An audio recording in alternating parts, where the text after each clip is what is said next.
Previously on Player Dog. For the next few episodes, I'll offer short overviews of some of the new mechanics that board games have developed over the years. I want you to hand in your badge, Detective. You're off this case! But Sergeant, I am this case. She's got our scent now. It was elementary, Mr. President.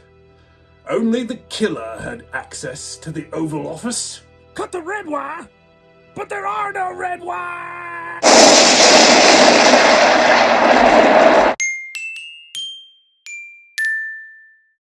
Hey there, my name is Rawley. Welcome to Player Dog.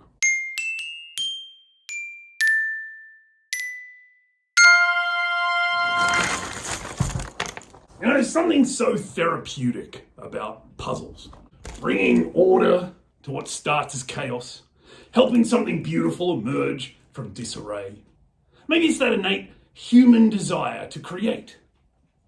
Maybe it's OCD. But there's something hypnotic, even soothing, about watching the disparate many join into the unified one.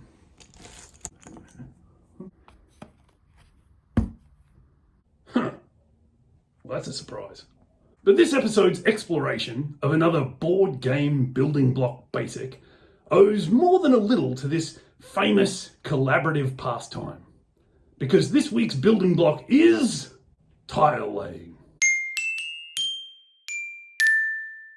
It's an action that can take many forms, but as the title suggests, at its core, tile laying is the process of taking a playing piece, a tile of some description, and laying it upon a table.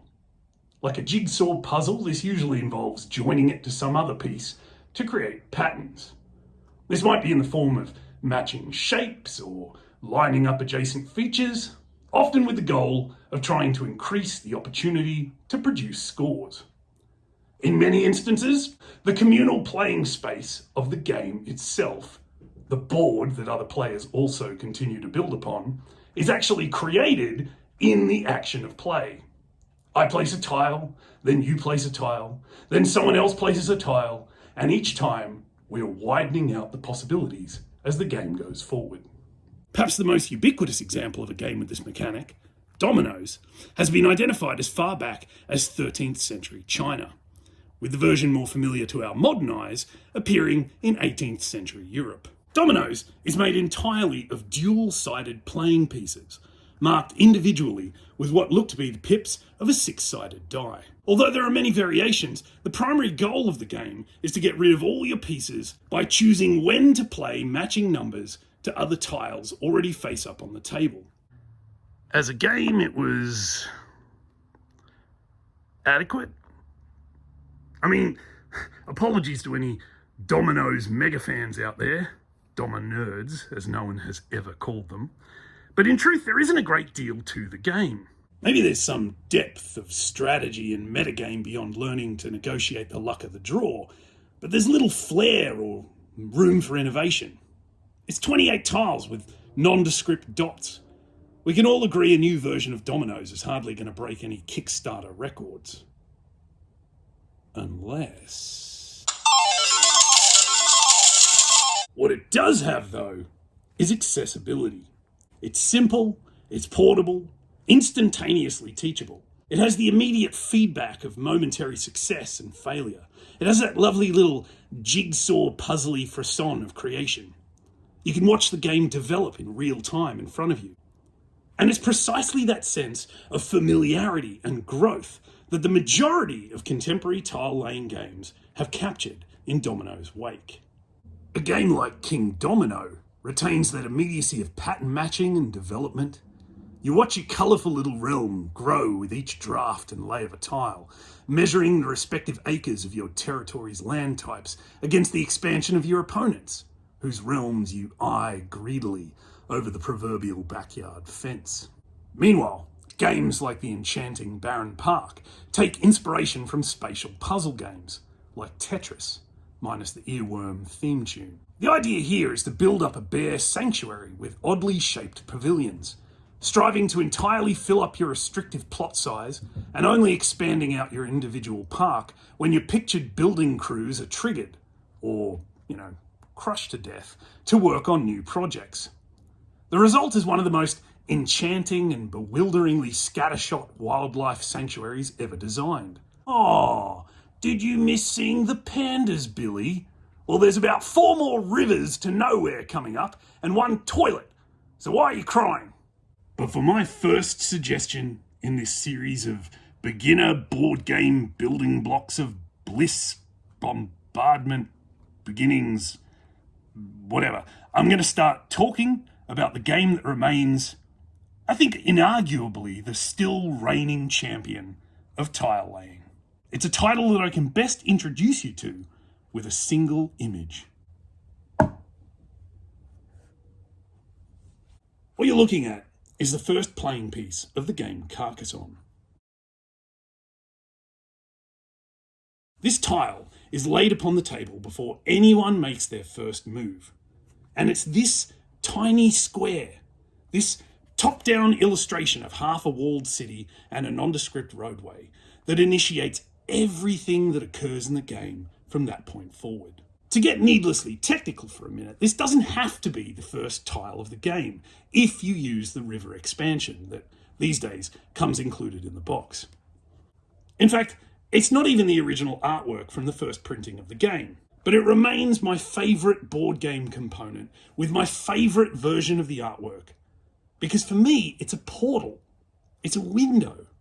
It was experimenting with this game that led me to fall back in love with the hobby. For me, placing this tile down upon the table, playing the game that followed, reignited the passion that I'd had for these boxes of wonder. And there will forever be a wonderful knot of giddy nostalgic surprise anytime I set my eyes upon it. Carcassonne is a tile-laying, map-making game. Admittedly, at this point, it's almost cliched to suggest it as a start for new gamers, but there's a reason that it won the Spiel des Jahres in 2001. The theme, as much as it has one, is that you and your fellow players are participating in the development of a medieval southern French countryside. In the box, you have only a handful of components. There are the tiles, from which you will chart these new lands, made up of a variety of topographical details, including roads, cities, grasslands, and churches. And you have several small shapes that stand in for humans. These will be the workers of your land, the highwaymen, the monks, the farmers and knights. I bet to you they all look the same, don't they? You feckless elite snob. Bet you can't tell one apart from the other, can you? Standing up on high at your balustrade, shouting down to the desperate poor who work themselves to death to keep you and your indolent entourage fed and pampered. Bet they all just look like ants. Or, indistinct primary-coloured gingerbread men.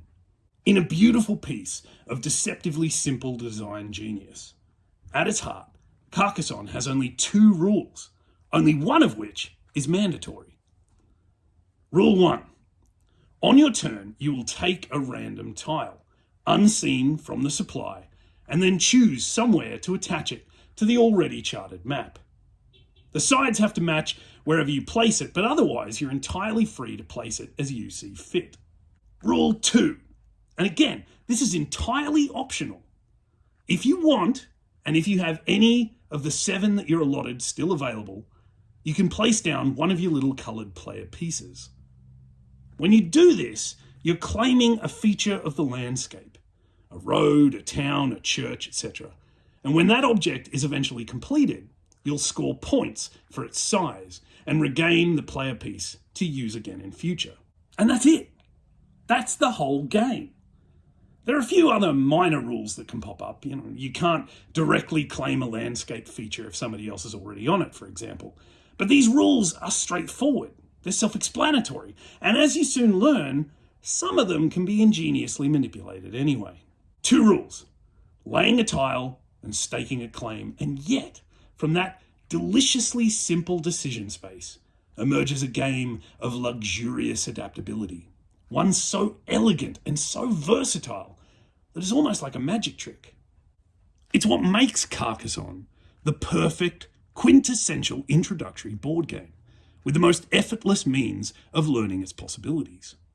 New players don't feel overwhelmed because in the beginning, the decision space is so small. The first few moves are literally no more complex than laying down a puzzle piece, something that a toddler could manage. You pick your random tile, you find a place to line it up, match a road to a road or a field to a field, or start branching out the shape of a burgeoning city. Get your delicious little dopamine hit of accomplishment. Simple. But already, unknowingly, you are contributing to the trajectory of the game state, laying the foundations that will impact the decisions of every move going forward. Watching board games reveal themselves to players is a joy. And Carcassonne is fueled by that revelation. There's something so elegant, so deceptively effortless in the way that the game unfolds, gradually gathering complexity, introducing its tactics in the very act of play. Now, at first, you're just trying to make connections, placing one piece in a way that lines up with the meagre offerings on display. You might gather little points with quick, frictionless builds, but as the game extends, as the board incrementally expands, suddenly there's opportunities for clever maneuvering and risky gambles. Place your worker on a city feature, and you're claiming the final result of that city for yourself. But the kicker is that the city has to be finished. Until it is, your player piece is stuck in place. So there's a lovely push and pull of considering just how long you're willing to risk leaving that worker there, reducing your chances of gaining points elsewhere, but hopefully gathering up a worthy haul whenever that feature that they've been tethered to gets resolved. Soon, you realise that the seemingly immutable notion of dibs in Rule 2 is a little more exploitable than you first realised. After all, just because someone claimed a road doesn't mean you can't sneak up beside them, nabbing a similar road nearby that you can then surreptitiously join together on a later move to snag half the points. And it's thrilling to watch that inevitable moment when a new player does something sneaky for the first time. Maybe pull off a build that at first seemed unlikely. Perhaps drop a cathedral in an impossibly beneficial space, and their face lights up with excitement. Now, the game didn't tell them to do it. They used their imagination and tenacity, and they made it happen. Collaborating, conniving, taking chances. It's a perfect gateway game, not just because it helps a player to learn its rules, but because it allows them to explore the kind of gamer that they want to be. It invites them to adapt and grow and discover through the very act of play itself. I mentioned these little people player pieces before. They're actually called Meeples, and they've become rather iconic for modern board games, with Carcassonne being the very game that popularised, if not technically introduced them, to the world. So now might be a perfect time for a quick segment about the rise of component quality in modern games.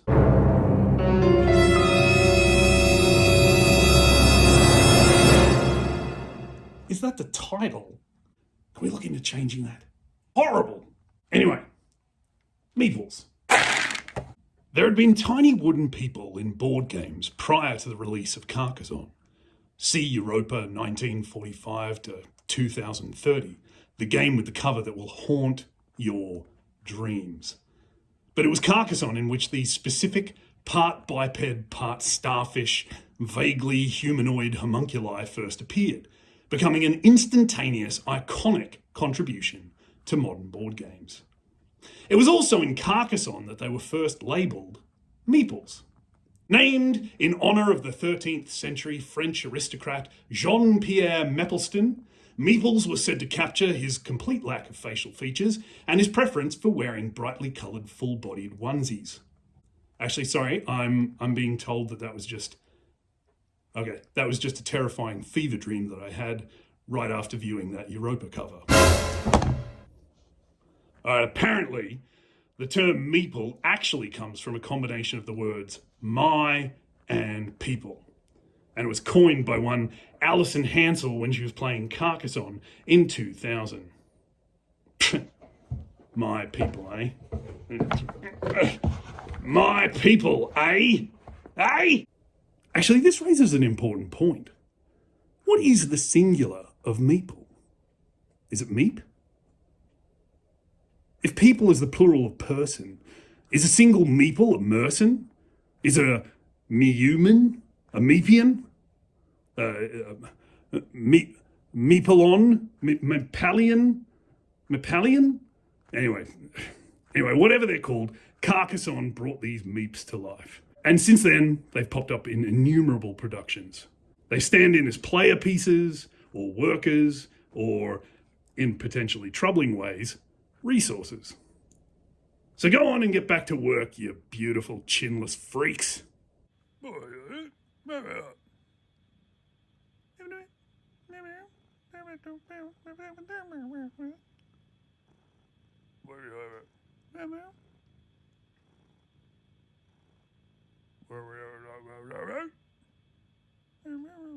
Carcassonne consists of just tiles and meeples. And yet with only these two components, the game can feel like it offers an unparalleled variety of possibilities and playstyles. It's a system with an adaptability so robust that it shapes itself around the kinds of players engaged in bringing it to life. Carcassonne can be enjoyed as a tranquil exercise in accruing points, with players respectfully abiding by unspoken borders, building out their little patches of the land.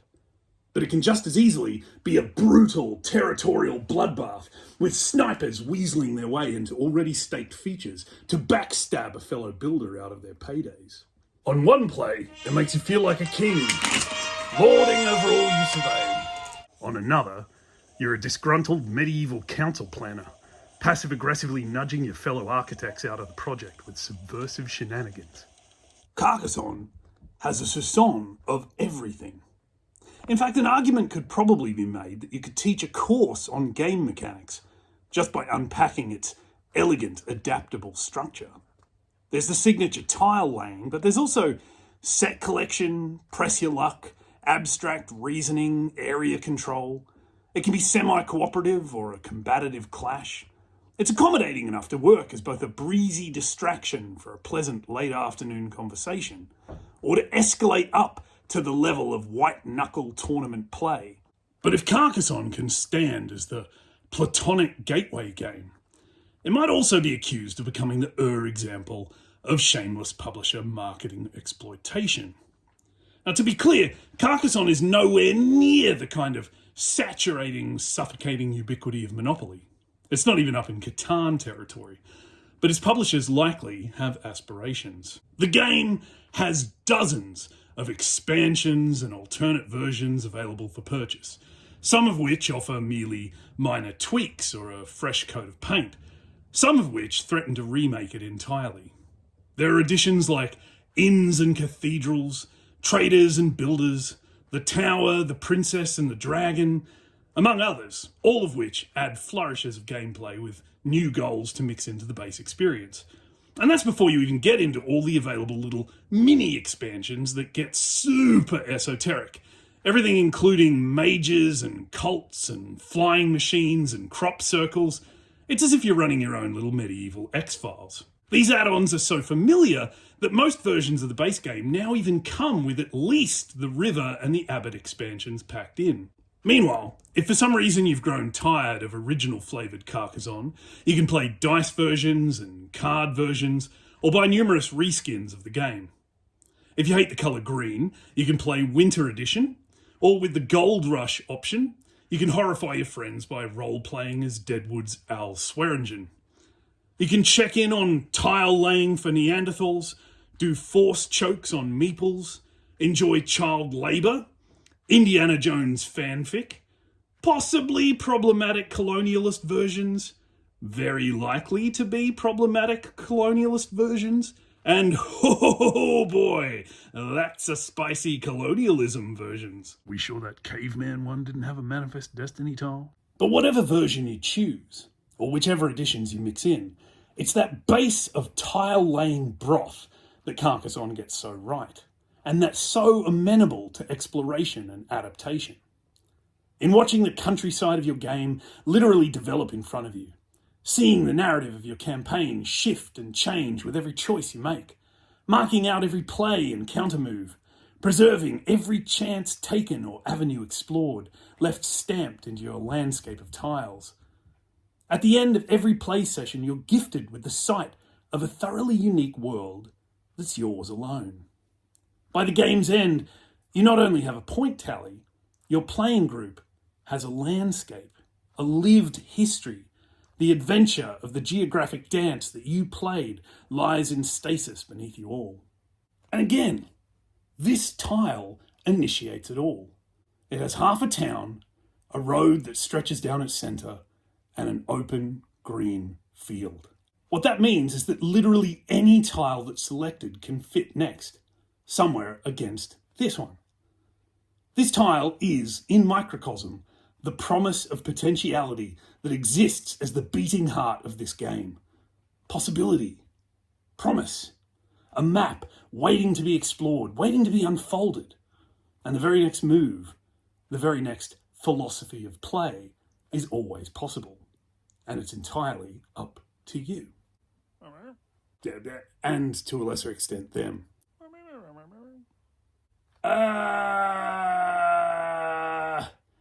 No. Carcassonne might be the most adaptable of tile-laying games, but there are plenty more of note that innovate the genre with additional quirks and angles.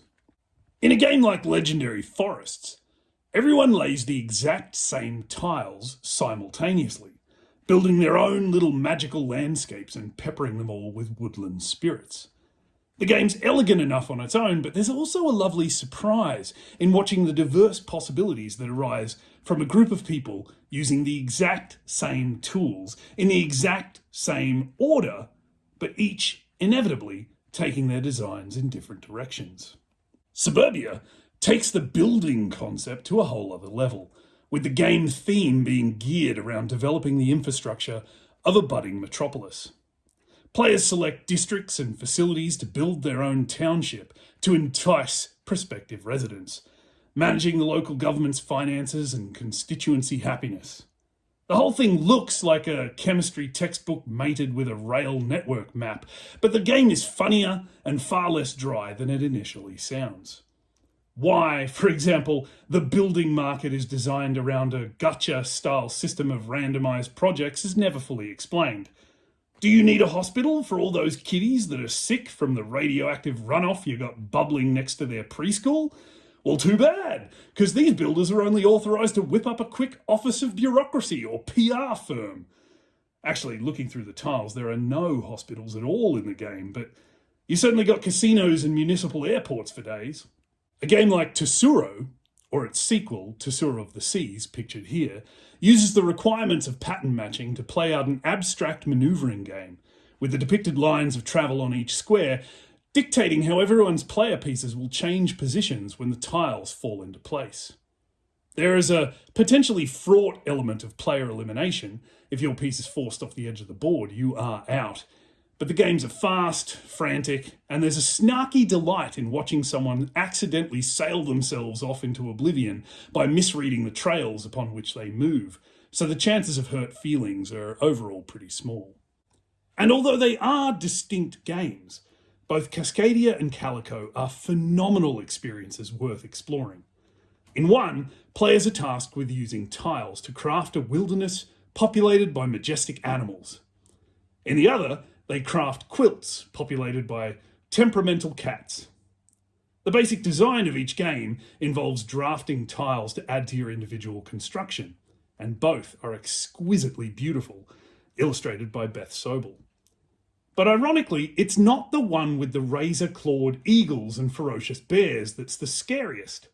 In a delightfully weird twist, the one about comfy blankets and snuggly cats actually proves to be the more brain-burning and claustrophobic of the two, as you find every other plan you make gets tanked by the whims of a capricious moggy.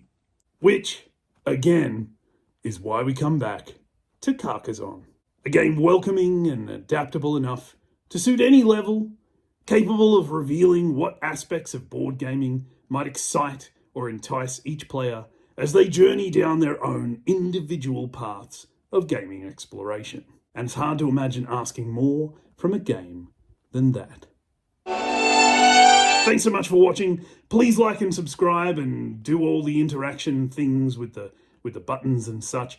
If you'd like to offer any more suggestions for tile laying games that you love or that are worth trying out, please leave them in the comments below. Until next time, I'm Rawley, and this has been Player Dog.